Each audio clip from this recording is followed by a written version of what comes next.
Olá, um salve para todos vocês que nos escutam. Eu sou Monique Prado e esse é o Maconhômetro Política, um projeto do Cannabis Monitor de entrevistas com agentes políticos que mobilizam a pauta antiproibicionista nos espaços da política institucional. Neste mês de setembro de 2022, no período das campanhas eleitorais para o pleito de outubro, nós estamos realizando uma série de entrevistas com candidaturas de todo o país que têm a pauta antiproibicionista como bandeira política.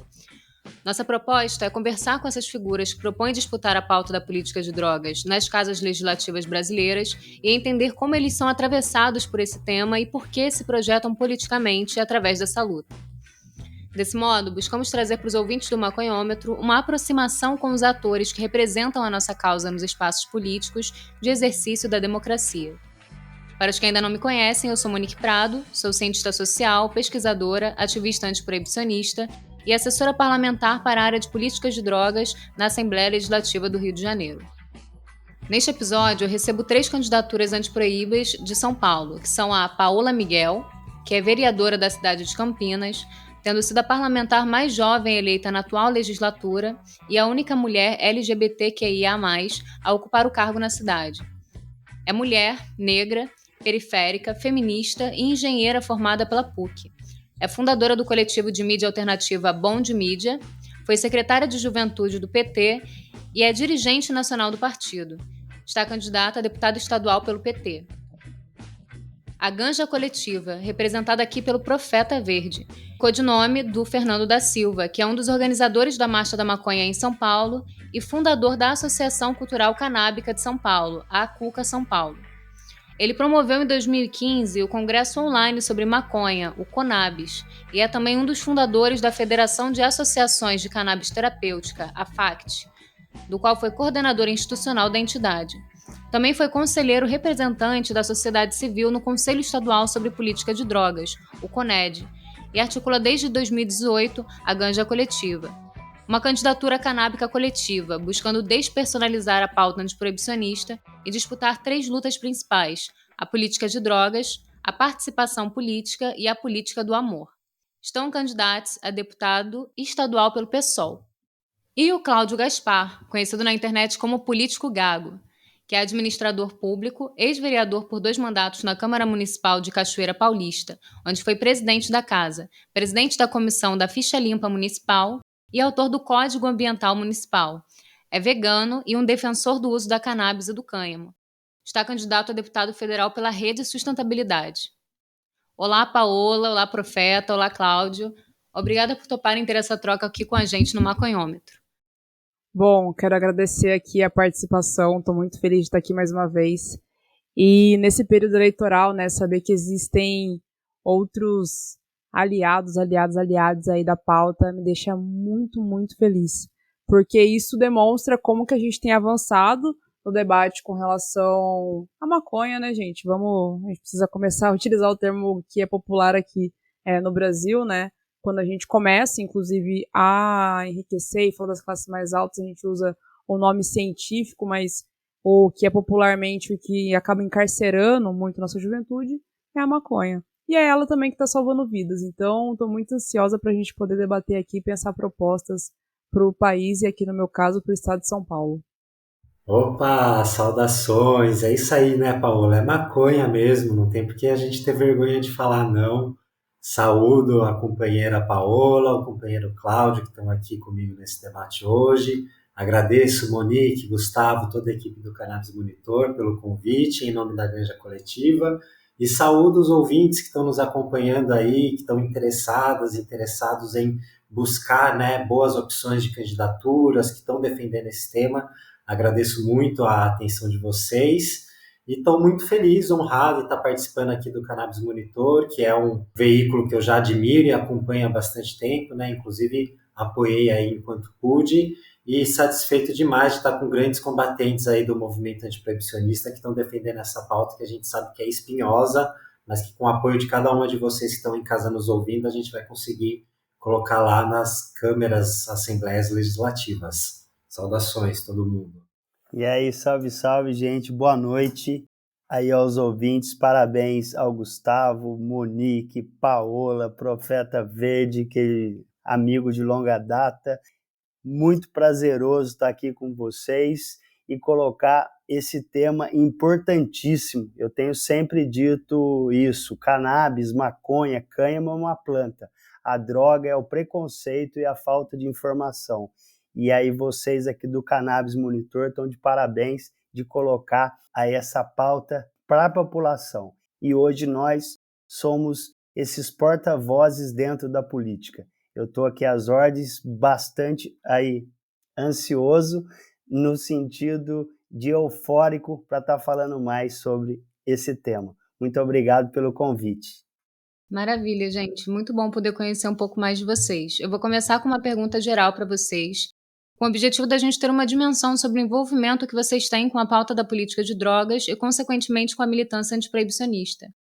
Como cada um de vocês foi atravessado por essas questões e o que sensibilizou vocês a se voltarem para essa disputa política? Resumindo, qual é o lugar de fala de vocês em relação a essas pautas? Uma das primeiras atividades, né, que eu participei enquanto militante, né, quando eu comecei, foi justamente a Marcha da Maconha, né, e quando eu tinha o coletivo Bom de Mídia, inclusive, foi quando a gente fez uma das entrevistas, né, com um dos organizadores da Marcha da Maconha, que já trazia isso, né, não vou me recordar o ano exatamente, mas foi entre 2015 e 2017, e ali a pauta já vinha numa crescente, né, depois disso me aproximei de algumas pessoas, né, que possuíam algumas patologias aí que são tratadas através da maconha, e depois eu fui estudar um pouco mais, assim, assisti um documentário, né, inclusive, que sensibiliza muito, que é justamente o filho que o pai tem Alzheimer, né, não consegue ali trabalhar, não consegue ali dar banho no pai, né, e aí eu fui começar a entender um pouco melhor como que as coisas aconteciam, assim. Sempre tive vontade de ir para Amsterdã, né, e poder fumar livremente, como que é, né, vi também a legislação do Uruguai, que já estava legalizando, e a gente começou aqui no mandato a discutir isso, né? A gente criou nosso coletivo popular, justamente por conta desse histórico, e muita gente também se aproximar da pauta, e começamos a discutir como que a gente poderia criar uma legislação, assim. Então isso se intensificou, tinha uma ligação com a pauta antes, que passava muito pela questão do uso recreativo, de possibilidades de construção, a própria construção da marcha, de algumas outras pessoas que traziam essa questão de como a maconha poderia ser um medicamento. E aí, quando a gente chegou no mandato, veio essa demanda enquanto pauta do coletivo popular que a gente criou aqui para discutir. E aí foi quando realmente me aprofundei para entender um pouco mais, né? Fui até conversar com algumas pessoas veganas que fazem a utilização do cânhamo como um complemento alimentar, né? Como o Cláudio que está aqui com a gente. Então isso foi o que deu pra gente a possibilidade e esse conhecimento. Logo que passar esse período eleitoral, inclusive vou fazer um curso aqui para me aprofundar um pouco mais sobre isso, né, de como utilizar a planta na sua totalidade, até com relação a algumas outras utilizações dentro da alimentação. E foi mais ou menos isso. Olá, agradeço a pergunta. O meu lugar de fala é do lugar de maconheiro mesmo, né? Eu tinha bastante interesse pela política na época da faculdade, fazia faculdade de Direito e gostava dessa filosofia do direito que envolve a política e tinha interesse, né, em participar de algum movimento político. Só que eu olhava aquilo e falava, bem, eu sou um cara branco, né? Estou na faculdade, nível universitário, então onde é que eu me sinto realmente oprimido? Onde é que me perpassa em mim qualquer tipo de violência? Eu percebi que era no meu lugar de maconheiro. O fato de eu usar maconha, eu sofria discriminação no trabalho, sofria discriminação na família, né? Não podia expor isso tão abertamente. Falei, não, então vou começar nesse movimento. Lá em 2009, na Marcha da Maconha, era o nascimento da Marcha da Maconha com esse nome, né, aqui em São Paulo, e comecei a mobilizar na Marcha da Maconha. Fui vendo que tinha um monte de gente interessante, que também era usuária de cannabis, de maconha, né, e fui me sentindo mais seguro para ir me expondo cada vez mais. No começo a gente tinha essa questão da apologia às drogas, né? Então até por isso que eu criei o personagem Profeta Verde, para estar me expondo sem me expor tanto. Isso acabou virando uma brincadeira lúdica, legal, que o pessoal foi gostando. Eu acabei permanecendo com esse personagem num lugar performático, né? Para trazer o tema da maconha num lugar mais lúdico. Tem gente que critica, tem gente que acha interessante, acha artístico, e eu segui nessa. Então, hoje eu sinto que realmente nós, que somos usuárias da maconha, a gente deve estar, assim, né, se colocando na política, seja como candidato, seja como apoiadores, na hora de votar, para que a gente possa ter lá nessas casas legislativas pessoas que trazem a nossa perspectiva, a perspectiva do usuário, a perspectiva de quem quer plantar em casa, das jardineiras, Então, esse é o principal objetivo aqui da Ganja Coletiva, que a gente vai falar um pouquinho mais para vocês adiante. Legal, é o seguinte, eu venho 10 anos aí já na filosofia vegana e me aprimorei na fonte de proteína. Comecei a estudar mais essa planta. E a gente sabe a dificuldade numa sociedade conservadora você assumir que faz uso de uma planta. E uma das pautas minha que eu defendo é que o seguinte, maconha, cannabis, que é o seguinte, cannabis é a espécie, né, e o cânhamo e a maconha, as suas variáveis, são plantas. Ela passa a ser droga quando ela é manufaturada na indústria farmacêutica. Então, eu defendo muito e vou defender ela sempre, que é o seguinte, que planta é algo natural. E isso na alimentação, eu inclusive tenho debates com pessoas religiosas e faço sempre questão lá de citar isso como fonte de argumento para as pessoas. Está na Bíblia, em Gênesis 1:29, disse Deus, eis que dou todas as ervas que dão semente para vosso alimento. Quando disse todas, são todas as ervas. Então, a nossa bandeira é tirar a maconha, a cannabis, o cânhamo da relação de drogas. Ela é uma planta. E aí começou esse envolvimento, mas eu acho o seguinte, muito uma atitude de coragem a gente assumir isso para a sociedade, que é uma sociedade muito preconceituosa, e o Profeta Verde foi das pessoas que me encorajou nisso. Eu aproveito a oportunidade, isso em 2014. Então, é muito difícil. Então, eu vou deixar aqui registrado meus parabéns então, ao Profeta e a Paola, essa jovem que já tem essa coragem, porque já dizia o grande mestre Aristóteles, a coragem é a primeira das qualidades humanas. Então, é isso aí. Bom, queria que vocês falassem um pouco dos impactos da atual política de drogas em São Paulo e quais consequências que vocês observam nos seus territórios. Quais as principais questões que mobilizam o ativismo político local? Aqui em Campinas foi uma das últimas cidades do mundo a libertar o povo negro escravizado, então uma das coisas que a gente constrói muito, inclusive, é como construir uma sociedade antirracista, né, como que a gente pode, né, fomentar isso aqui no município. Campinas é uma cidade extremamente dividida, né, por rodovias, então ela é uma cidade muito extensa, né, territorialmente, e isso dificulta muito a integração entre os bairros, né, então uma das grandes pautas que a gente tem aqui é justamente sobre o transporte, e a outra pauta é sobre a cultura, né, de como que a gente pode, inclusive, integrar a cidade de uma forma geral e ter acesso à cultura, assim. Uma das coisas que a gente tem discutido muito, né, principalmente quando a gente fala da maconha, é sobre essas duas temáticas, assim, né, como que a gente pode ter uma cidade antirracista, né, e que não seja justamente aquela cidade que está ali para recriminar algumas culturas, como, por exemplo, a cultura do funk, do rap, do hip hop, né? E aqui em Campinas a gente tem, né, a lei do pancadão, que é justamente para reprimir isso, né? A gente sabe que a lei do pancadão foi criada não para proibir quando a gente fala em decibéis, mas para proibir as pessoas, né, que estão ali presentes, da mesma maneira que foi criada essa política de drogas, que é uma política de encarceramento em massa de jovens negros. Então, tudo isso, né, a própria exclusão na cidade, quando a gente fala do território, quando a gente fala dessas divisões, né, tem bairros muito próximos, assim, que são divididos por rodovias, que não são interligados, né, as pessoas têm que ir até a região central para poder depois retornar. Tudo isso dificulta o acesso justamente de quem? Então, a gente fala como que essa segregação, né, ainda acontece aqui. Como que a gente pode construir e debater para diminuir as desigualdades. Eu sou presidente da Comissão de Direitos Humanos aqui também, e a gente tem discutido muito sobre isso, né, como que a gente pode diminuir as desigualdades, como que a gente pode incentivar que uma juventude que hoje não tem mais acesso, né, educação, saúde, transporte, segurança pública, né, pode ter acesso ao mercado de trabalho com qualidade, como que a gente não exclua as pessoas por classes sociais, né? E acho que tudo isso está muito ligado com a pauta da maconha, porque a gente tem bairros onde você consegue, né, fumar livremente na rua, durante o dia, do lado da polícia, e você não tem repressão, né? O bairro próximo da universidade, que é Barão Geraldo, a região mais abaixada da cidade, né, que é no Taquaral, que é no Cambuí, mas em compensação, em outras regiões, a suspeita, né, pelo cheiro, você já leva tapa na cara.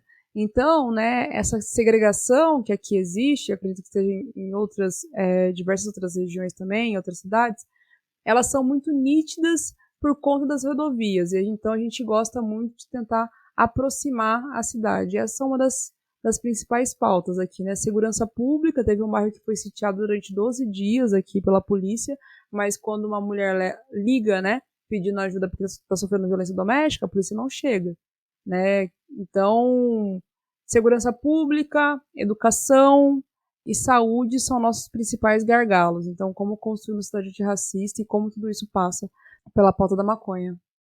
Uou, dá gosto ouvir a companheira Paola aí, porque esse cenário que ela narra em Campinas, né, acontece na várias metrópoles, cidades grandes que a gente tem, não só no estado de São Paulo, mas a minha vivência aqui na capital é justamente isso que ela falou, não vou ficar nem me repetindo, né, toda essa segregação racial que a gente vê e de recorte de classe mesmo, né, nos bairros ricos tá liberado, tá legalizado, e nos bairros pobres é tapa na cara, é prisão por tráfico.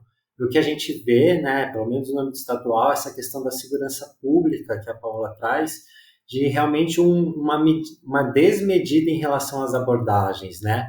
Mas não só isso acaba resultando no quê? Na prisão de milhares e milhares de jovens pretas, né, pessoas pobres, que acabam, de certa forma, indo para uma cadeia em que lá vão se deparar com facções criminosas, que vão falar para ela, você, e agora? E agora? Qual que é a sua, né?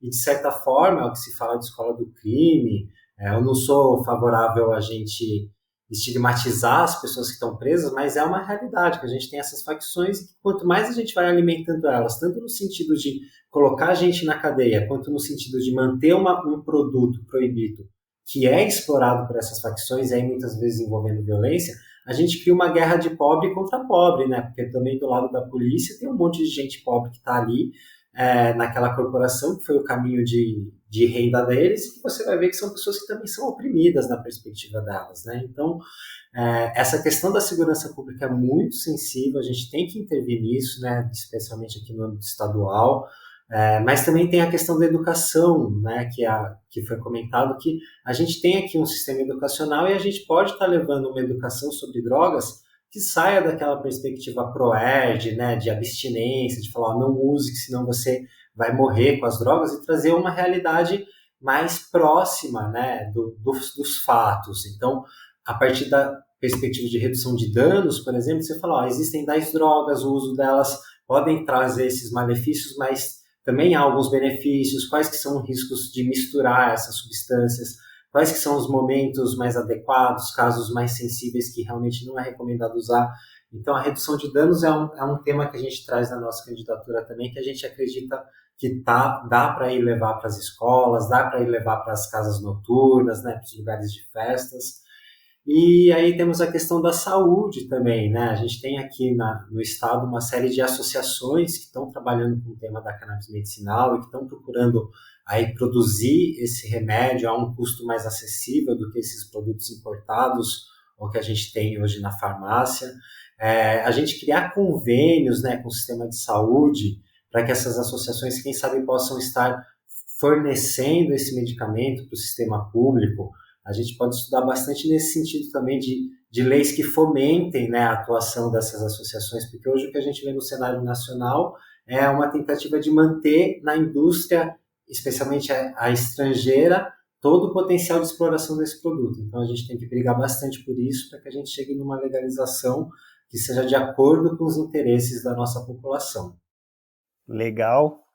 E aí eu vou dar lá uma notícia boa de São Paulo, vindo de São Paulo, já que esse foi o tema da nossa pergunta.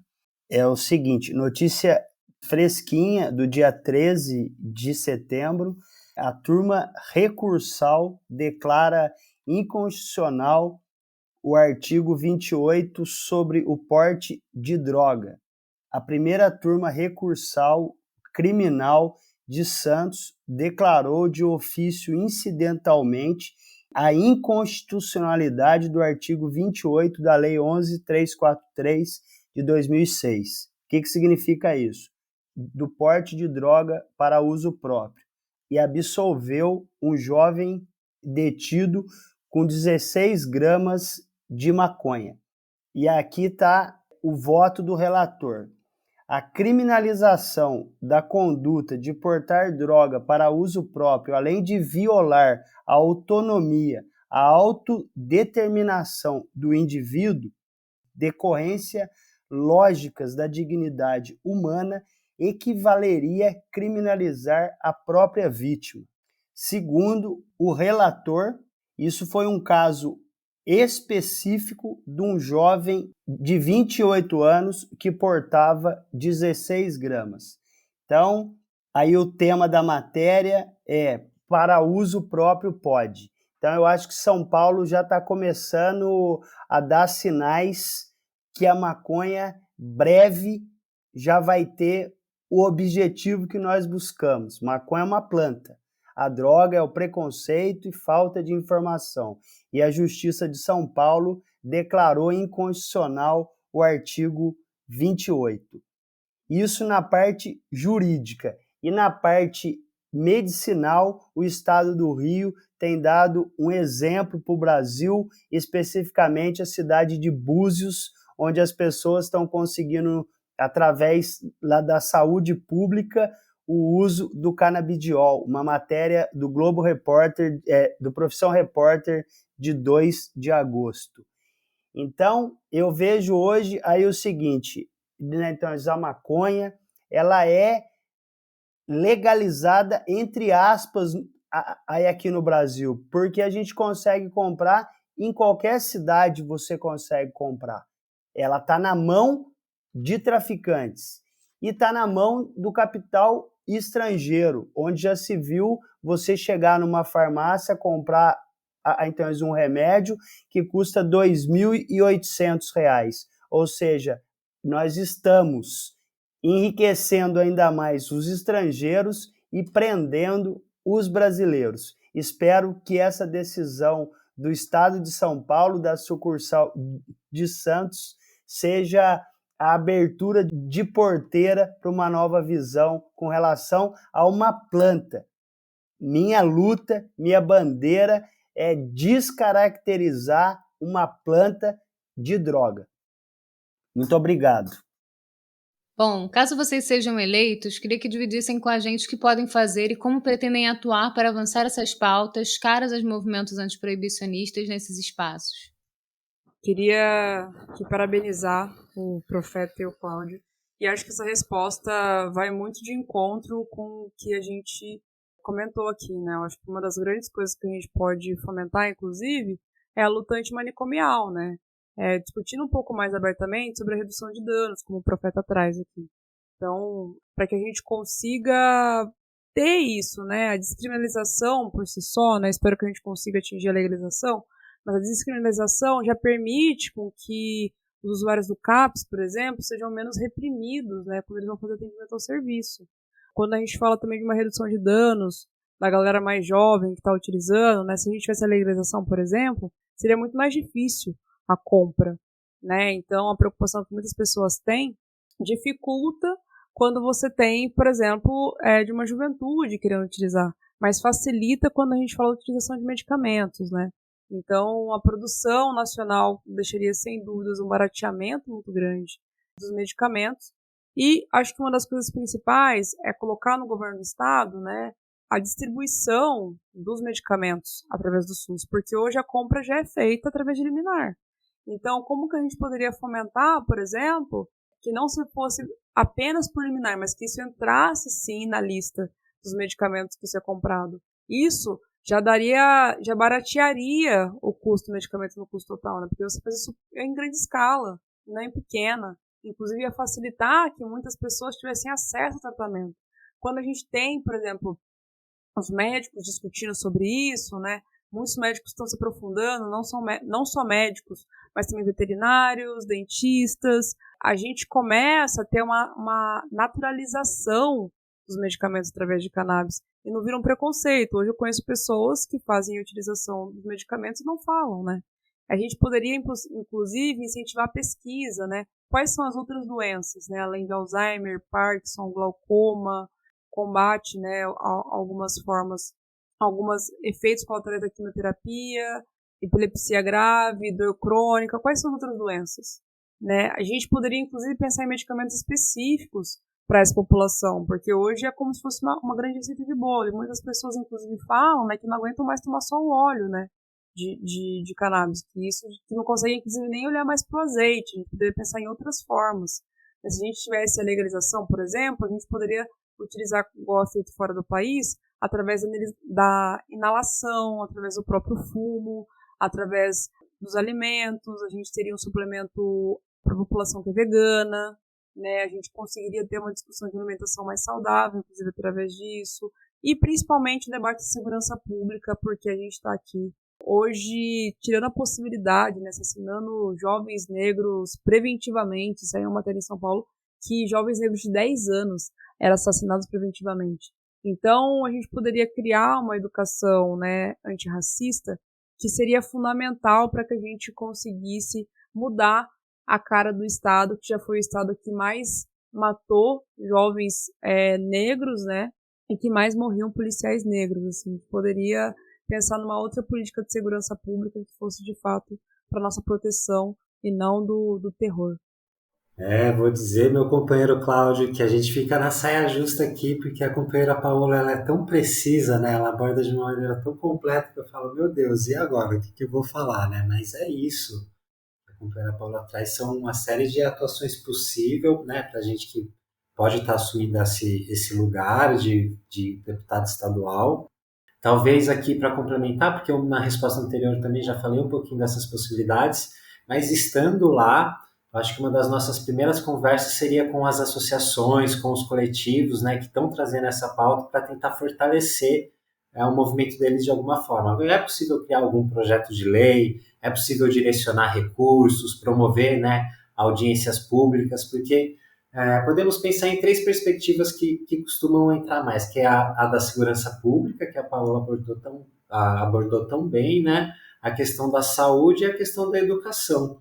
Então, se a gente na segurança pública consegue intervir de alguma forma como se dá uma abordagem policial, na polícia militar, consegue ter uma fiscalização maior em cima disso, muito interessante a lei que fez com que colocasse câmeras, né, na roupa dos guardas. Isso aí já mudou bastante o contexto, eles agora têm que se explicar o que está acontecendo.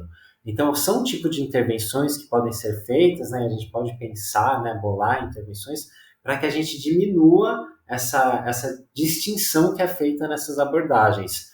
No âmbito da saúde, tudo isso também já foi falado, né, da gente fomentar o acesso, mas, de novo, aí vem as associações para que a gente possa facilitar a vida dessas associações, para que elas sejam legitimadas, contem com o apoio, né, de mandatos. Então, é um dos caminhos que a gente entende como bastante viável. E na questão da educação, a questão da gente poder ir para as escolas, né, e poder levar esse tema numa perspectiva antirracista e numa perspectiva de redução de danos. Então, eu acho que são 3 frentes de trabalho aí para a gente começar a falar que é importante a gente estar de olho.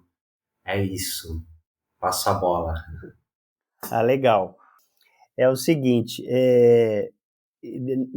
as caravelas que chegaram no nosso país eram feitas de maconha, de cânhamo, de cannabis, né? Aqui no Brasil, até 1917, vendia-se cigarro índio. Isso abertamente, né? E a partir de 1930 que foi ela proibido. Então, a gente está no hiato de 90 anos, mais ou menos, de uma planta que tem registro de 10 mil anos na humanidade, de 3 mil anos antes de Cristo na saúde. E eu acho inadmissível, né, um projeto está parado na Câmara dos Deputados desde 2015, 399/2015, que trata do tema da cannabis, do cânhamo, da maconha para plantio residencial e comercial. A gente vai falar, eu acho que é meio lá chover no molhado, mas eu preciso falar isso, que isso me causa indignação. Hoje nós temos uma planta, a cannabis, que é boa para a saúde, para alimentação. Eu sou vegano, me alimento dela. Eu faço produto de beleza, eu faço plástico, faço limpeza de solo, faço casa, faço biodiesel, eu faço plástico, faço roupa, eu faço mil e um produtos com um preço mais barato, mais resistente, e a grande preocupação é a fumaça da planta. Isso é indignação para mim, e isso que me motivou a ser aí essa voz. E é inacreditável que os nossos políticos deixam esse projeto tá parado na Câmara dos Deputados. Eu acho que eu já tive coragem de me expor para a sociedade, então, assim, para lutar por esse projeto, né, então eles podem contar comigo, mesmo aí a voz dando aí essas travadas, jamais vou ela me calar, porque é indignação, é o motivo da minha candidatura.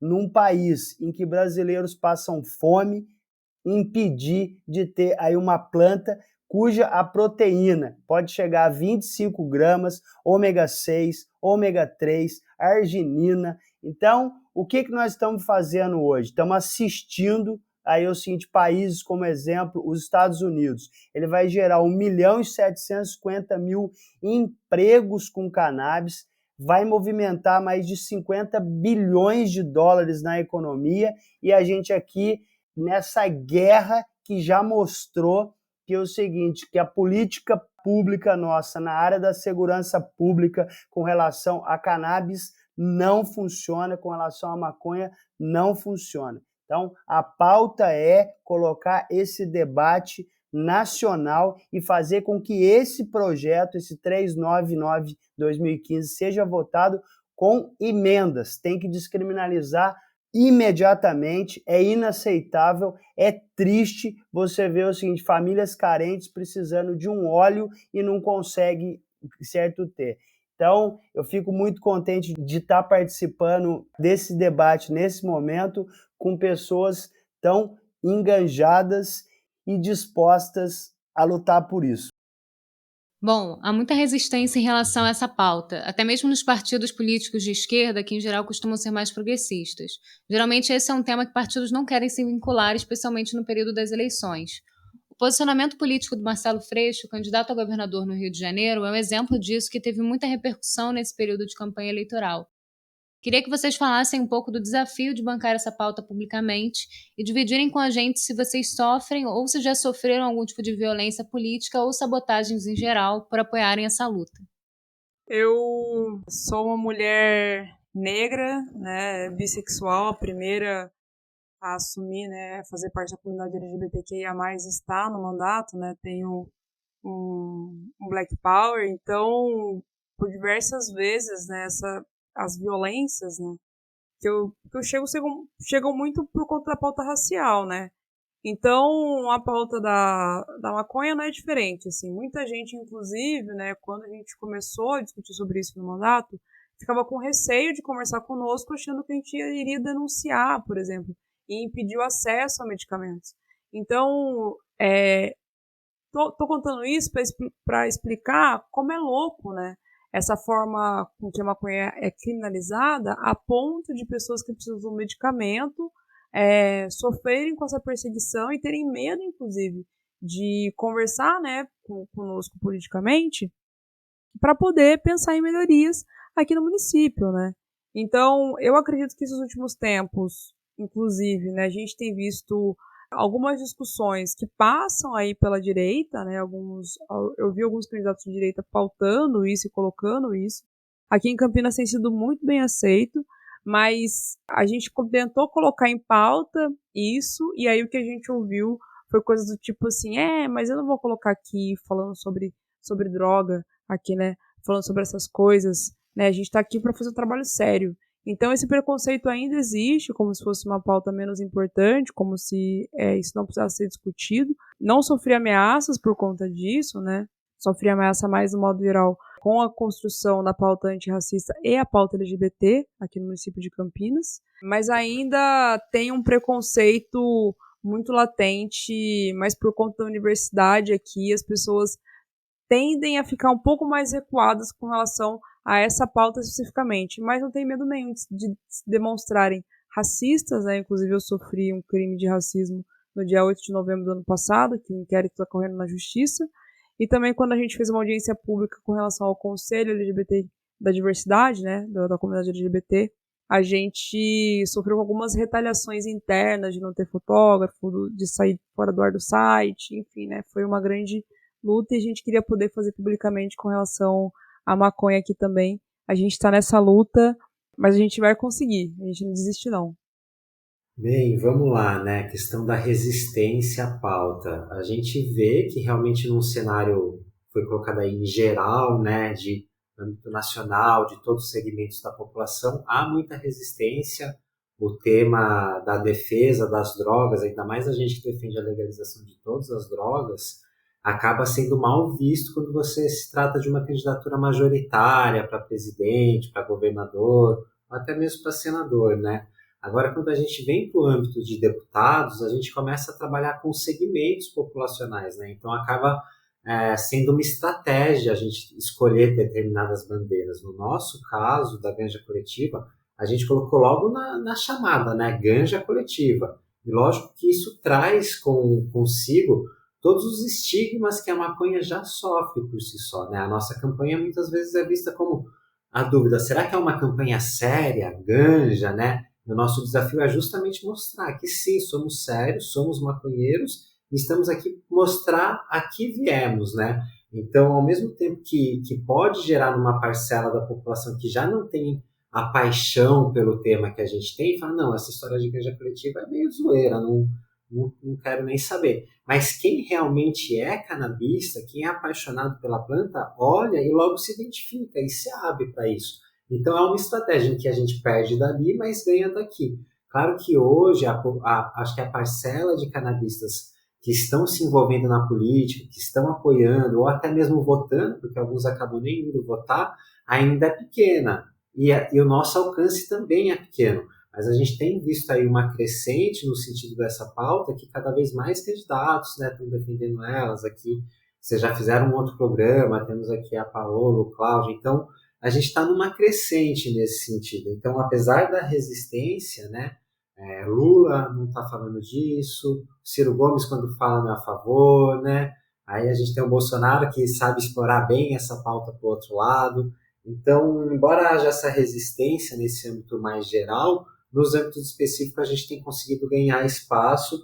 Eu tenho certeza que nessas eleições vamos ter muitos representantes dessa pauta sendo eleitas, e nas próximas cada vez mais, porque a gente tem que formar mesmo a bancada da maconha, a bancada antiproibicionista, para a gente dar conta de trazer uma lei que realmente traga essa perspectiva da reparação social, né, do cultivo doméstico, da economia nacional. Então, é para isso que estamos aí, ganja coletiva.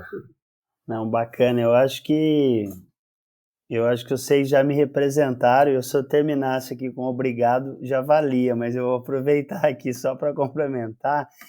O que acontece? Eu tenho sempre falado isso aqui. Se você pode ter uma arma na sua casa, você não pode ter uma planta. Isso não entra na minha cabeça.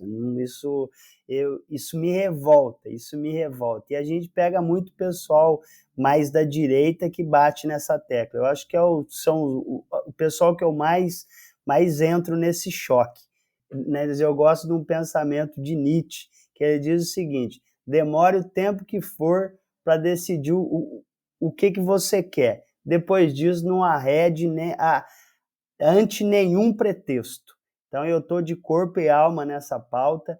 Eu acho que é uma planta milagrosa, é a planta dos deuses, como era reconhecida. E esses 90 anos de proibição e falta de informação, né? Esse cunho maconheiro já não faz mal mais para ninguém. É engraçado, eu até fui esses dias, era num debate, e fui chamado de maconheiro de Taubaté. Então, isso eu já vejo com mais humor, porque antigamente era um tema muito forte, né? Até isso culturalmente, deixar aqui registrado, eu passei a ler mais sobre a esse tema, é que quando ela chegou aqui, né, o pessoal que fazia mais uso, ele ficava mais relaxado, ficava mais descansado, e aí essa repressão veio para cima da planta. Mas não tem nada, eu conheço pessoas, nós somos maravilhosos, nós somos pessoas que queremos a paz e, pelo contrário, que entra num choque de cultura.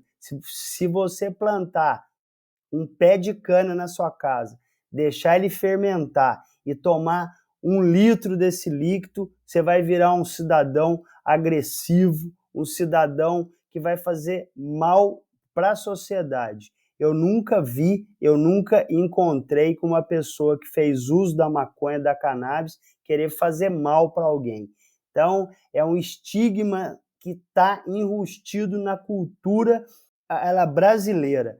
E isso que é o seguinte, que precisa ser quebrado. Acesso à informação. E vocês do Cannabis Monitor têm ajudado muito, e agora com esses porta-vozes aí na política.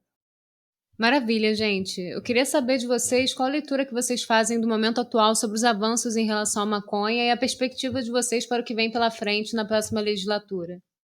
Olha, eu acho que a gente tem conseguido, né, avançar bastante quando a gente fala do engajamento político com relação à pauta. Mas quando a gente pensa de legislação, né, política pública, a gente tem uma política de drogas de 2006, que é uma política de drogas que ela foi vendida como sendo descriminalização, mas na verdade é um encarceramento. Assim. A gente tem um PL, né, o 399, que está parado faz um tempo, que ele é um grande avanço, porém ele não regulamenta, ele só regulamenta para o agronegócio.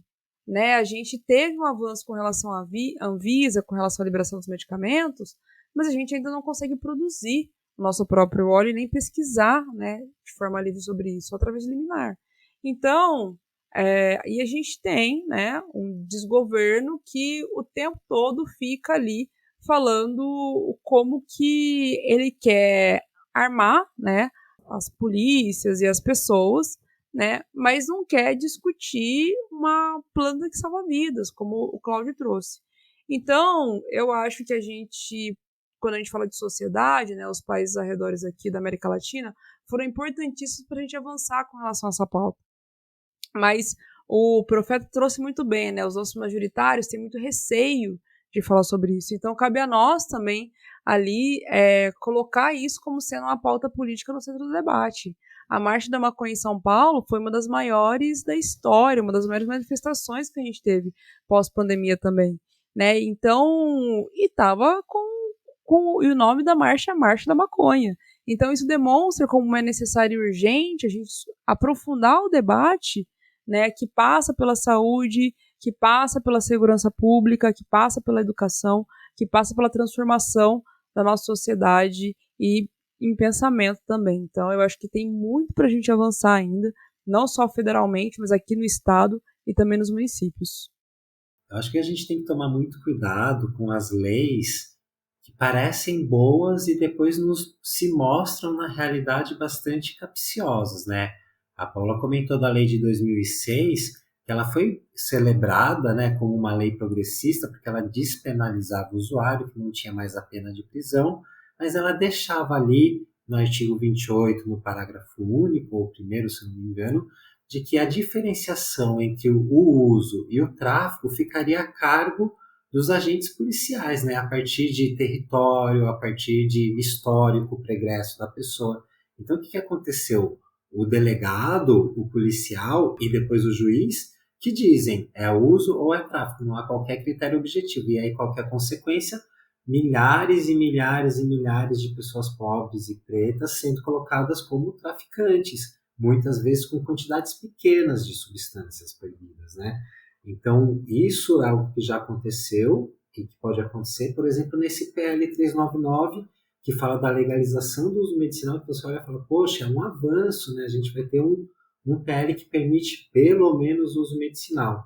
Mas essa PL estava voltada para a indústria, ela não permitia sequer as associações. Eu faço parte da Federação de Associações de Cannabis Terapêutica, eu estava como coordenador institucional até bem pouco tempo, e foi uma luta para a gente conseguir que pelo menos as associações estivessem incluídas nesse projeto, porém, com critérios, né, ainda não foi aprovado, mas está sendo levado adiante critérios técnicos de segurança, com vigilância de câmeras e muros ou com cultivo indoor, que praticamente inviabiliza a existência das pequenas associações. Hoje a gente tem decisões colocando que associações como a Abrace deveriam seguir critérios de qualidade da indústria farmacêutica. Então, essas associações maiores talvez até consigam, mas boa parte das associações vão ficar de fora dessa lei. Então, a gente tem que estar atento. Eu acho que a perspectiva é que, sim, nas próximas legislaturas a gente melhore e avance, mas pelo que eu conheço do Brasil, o lobby que é feito, né, que a gente viu nessa PL, e forças aí misteriosas que querem que a coisa não vá para frente, talvez a gente ainda tenha que comer bastante feijão, fazer marchas da maconha cada vez maiores, espalhadas em mais cidades, para que a gente consiga realmente chegar no ponto que seria o ponto bacana de uma legalização do tupiniquim, né, brasileira, assim, com a nossa toda antropofagia, para pegar o que tem de melhor aí no cenário, por exemplo, os Estados Unidos, o estado de Nova York, né, como eles estão fazendo lá a questão da reparação social, o exemplo do Uruguai, que deu certo, que não deu certo. Então a gente tem bastante inspiração aí para a gente fazer uma legalização que seja mais adequada à nossa realidade. Ah, legal, legal. Eu aprendendo sempre com vocês aqui. E aí é o seguinte, não é da minha área, mas eu gosto de ler bastante. Eu estava lendo uma matéria da Veja Saúde, essa última que saiu. O nosso corpo tem endocabinoides, que é a chave, mais ou menos como se fosse a chave e o cadeado para se conectar lá com o THC. Então, o que acontece? Precisa de incentivo, precisa de recurso, que dinheiro tem, né? A gente sabe disso, que o nosso país é um país rico, tem dinheiro na política, eu já tive dentro do sistema, nós somos o país, vergonhosamente falando agora, que mais gastamos com eleições, 5 bilhões, é vergonhoso, gastamos com política, com eleições 5 vezes mais que o segundo país, que é o México. Então, tem muito dinheiro, precisa ser destinado para pesquisa, para estudo, mas, segundo um neurocientista, nessa mesma matéria, ele começa a ver os benefícios da fumaça, de fumar no corpo humano. Então, já não é aquele bicho de 7 cabeças que pregavam. E a gente sabe desse jargão popular que é antigo, que é a diferença entre o que faz bem e o que faz mal depende da quantidade. A gente precisa de informação, precisa de estudo e acabar com esse preconceito. Eu estou muito feliz do jeito que está caminhando. Hoje a gente pode falar mais abertamente, ainda que somos um pouco julgados pela sociedade, até que alguém da família da pessoa que julgou, ela passa por um problema e precisa da planta. Aí muda-se tudo. E é o seguinte, aí eu tenho acompanhado vários casos de pessoas que eram muito críticas, hoje elas pedem desculpa, porque vê que é uma planta realmente milagrosa. Bom, agora a gente já está caminhando para o fim. Queria pedir que vocês passassem o recado de vocês para os ouvintes, falando por que podem confiar o voto e recomendar em vocês no próximo pleito. Bom, primeiro eu quero agradecer aqui o Maconhômetro por estar aqui fazendo justamente um podcast que é para a gente discutir isso, né? E mais do que isso, ajudando a gente a expandir, né, e conhecer novas pessoas. Quero aqui agradecer o Cláudio, agradecer o Profeta, aprendi muito com vocês também, é sempre bom a gente fazer essa troca, compartilhar ideias e pensar como que a gente pode pensar num país, inclusive, que a gente tem a legalização. Aqui em Campinas, a gente já protocolou 2 projetos sobre a cannabis, né, a maconha. Então, a gente já tem começado a discutir sobre isso, a gente tem o Coletivo Popular que discute a temática porque a gente acha que é fundamental a gente debater isso politicamente e construir. E no Estado, né, na Lesp, isso não vai ser diferente. Assim, a ideia, inclusive, nem é só pensar de forma isolada, mas é pensar de forma coletiva. Encontrar também outros apoios, né, outros atores, associações, mães, os próprios pacientes, os donos de pet, os pais de pet que também estão fazendo a utilização, médicos, dentistas, para que a gente consiga entender todos os âmbitos, né? Além dos empresários que estão querendo investir, mas a gente precisa entender que esse não é o nosso foco. O nosso principal foco é legalizar para que a gente tenha desencarceramento, né, em massa de muitos jovens que perdem a oportunidade de vida justamente por aquilo que é uma planta, né? Então, a gente precisa transformar o nosso estado, o estado mais rico, e se a gente conseguir criar aqui no estado de São Paulo uma política, né, que seja diferente dessa política de drogas que está implementada nacionalmente, eu não tenho dúvida que o Brasil vai conseguir pensar em como que a maconha pode ser uma das portas de entrada para que a gente consiga ser um dos maiores produtores e arrecadadores do mundo. Assim. Então, é isso, gente. Para quem quiser conhecer mais sobre mim, @vaipaola com 2 L's em todas as redes sociais. E quem puder apoiar e votar é Paola Miguel, candidata a deputada estadual, 13199. Muitíssimo obrigada, gente, mais uma vez. Arro, grande alegria estar aqui partilhando esse momento com vocês. Reverbero os agradecimentos na equipe do Cannabis Monitor, Maconhômetro, Gustavo, Monique que estiveram aqui com a gente. Troca maravilhosa com as companheiras, Paola, Cláudio. Acho que é muito importante a gente estar se encontrando, criando debates como esse, né, que é muito enriquecedor. A gente vai se fortalecendo nesse arsenal argumentativo em defesa das nossas pautas. E dizer para o pessoal que quer conhecer a Ganja Coletiva, que ouviu um pouco aqui do que foi falado, que uma das grandes desafios nosso é levar um pouco esse estilo canábico, né? Esse jeito de fazer as coisas que a gente vê nas rodas de maconha, né? Que é um jeito pacífico, que é um jeito amoroso, né? Então, a maconheira é paz e amor. E a Ganja Coletiva é uma candidatura a paz e amor, em certo sentido, de que a gente procura, através da participação política, a gente falou muito de política de drogas, né, aqui, que é um dos nossos eixos, mas a gente trabalha com a questão da participação política, a gente quer envolver esses canabistas para que justamente esse jeito canábico de fazer as coisas entre na política, né, que às vezes é tão dura, tem tanto ódio, tanta briga, né, e a gente fala, não, poxa, como é que a gente consegue fazer como a gente está fazendo aqui, coletivizando, juntando, agregando. E a gente leva a cara da maconha, né? A gente despersonaliza. A gente vê que a política hoje é muito... vote fulano, vote ciclano, porque esse aqui vai fazer isso, aquele outro vai fazer aquele outro. A gente sabe que não é a Paola, não é o Cláudio, não é o Profeta. É todo um coletivo que está ali junto. Então, a gente colocar em cena esse coletivo, né? Colocar a maconha como a nossa cara é um jeito de ir transformando também o senso comum sobre a política. Falar, vou deixar de cair nesse mito do herói, da heroína, né?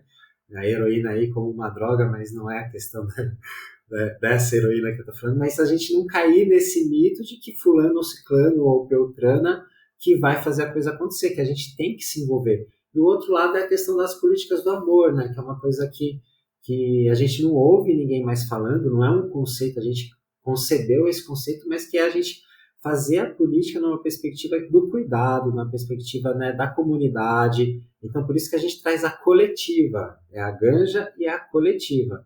Esses são os nossos principais focos. Agradeço muito, muito, muito, especialmente a atenção de cada um que nos acompanhou, que está interessada em buscar essas informações para fundamentar o seu voto. Acho que é com eleitoras e eleitores como vocês que a gente vai conseguir transformar esse cenário político. E dizer também que está aí nas redes sociais, Instagram, TikTok, @GanjaColetiva, candidata a deputada estadual em São Paulo, com o número 50420, como diz o companheiro lá do Rio de Janeiro, 50 do Sol, 420 da planta e aperta o verde. É isso aí, obrigado, galera. Pô, que bacana, passou muito rápido. É o seguinte, quero agradecer a equipe do Maconhômetro. Muito obrigado, Paola, você uma mestre, uma juventude, dá orgulho, incentiva a gente a cada vez mais lutar por uma causa. Parabéns. Meu amigo profeta de longa data, eu sou seu fã, muito obrigado. Nós somos amigos lá da Rede Sustentabilidade e agora estamos juntos na mesma federação. É o seguinte, muito obrigado a todos os ouvintes, eu sempre prego isso, que o político ele é o funcionário do povo, ele tem que ser o porta-voz, e é para isso que eu peço o seu voto aí aqui nesse momento, para ser o seu porta-voz, ser o seu representante, e por ironia do destino, ser o porta-voz de uma planta, que precisa ser ouvida e várias pessoas dependem dela. Então, ela contem comigo, por mais que às vezes essa voz ainda dá aí umas travadas, jamais vão nos calar, porque a partir de hoje nós somos uma ideia, e ideias elas não morrem, não acabam, elas simplesmente brotam por todos os lugares. Muito obrigado pelo carinho de vocês.